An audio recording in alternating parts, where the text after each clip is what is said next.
How's it going, guys? This is Upside Down Ace, and welcome to a new car to the Forza franchise. This is the 2012 Porsche Cayman R. Now, the R in the name signifies that this is a stripped-out version of Porsche's Cayman line.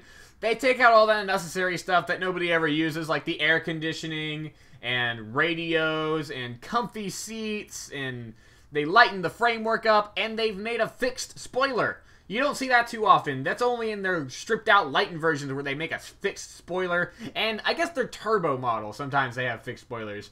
The one thing that bugs me about Porsche spoilers is half of the time they cover up what model Porsche it is. So, like, say you buy like a Carrera S, you can't really see it's a Carrera S because the spoiler pops up and it blocks Carrera S. That annoys me. If I bought a Porsche and I spent that much money on it, I would want people to know that I spent that much money on it.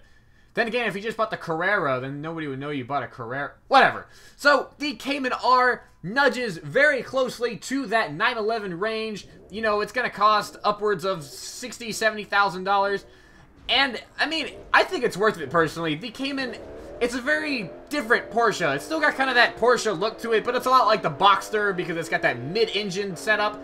And, you know, I like Porsche mid-engine cars. I think they're very good. One thing about this car is these brakes are excellent. These brakes are totally awesome. That's the first thing I noticed on this track because there's a stupid U-turn, but I wanted to test it in Germany, and these brakes are ceramic, I believe.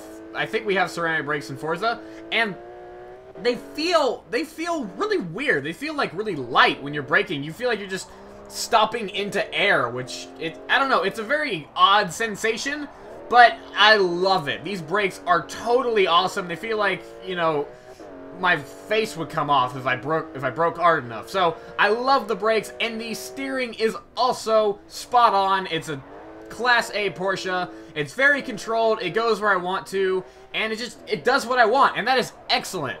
Now, the engine is a 3.4-liter flat six that shoots out 330 horsepower and 273 torque. Man, Porsche really love their flat six engines. That seems to be like their go-to thing. And this engine is very good. It revs nice and high. It has a pretty good sound to it. And it's also got a great gearbox. So the gear changes are nice and fast. So overall, this is a great stripped out car for the track. Or is it? Because if you go to customize one of these cars in real life, obviously, that's what we're going to talk about, you can add back the air conditioning, add back the comfy seats, add back the sound system, put a better sound system, upgrade, like, all this stuff, and it ends up costing, like, $80,000. So, the Cayman, it's always been a weird car, but in this case, this Cayman is just, like, a mixed personality, because if you buy the basic model, you get a hardcore racing machine, but if you spec it up, you get a luxury sports car. And I don't get that. Why did you call it the R if you're gonna have the option for the luxury sport model? I don't know, because it's like the Boxster stripped out version. That was the Boxster Spider. That was stripped out. That was totally bare. And this Cayman isn't. I mean, you can spec it up to be a luxury sports car, like I said. So that's odd to me, but I guess I wouldn't spec it up and just buy the $60,000 model and not the $80,000 model. Because if you're going to spend $80,000 on a Porsche, you might as well buy a 911. I mean, come on. 911s, they look better than the Cayman, let's be honest. The Cayman, I've never been a fan of this styling on this car, especially the back. The sides and the front, I can deal with because they kind of look like a 911 and a Boxster kind of crashed and merged in the hot fire. But the back just looks like, I don't know, it's so, like, un-Porsche to me. I don't really like it. It's got a lot of those, the flared wheel arches have these weird curves, and the taillights have these weird, like, they remind me of fish, almost. I don't know. I'm not a fan of the butt of this car, but the sides and the front, I can deal with. I mean, I think it's we'll call it a decent-looking car. It's not like a stunner, and it won't, like, blow anybody away, but it'll look good in traffic.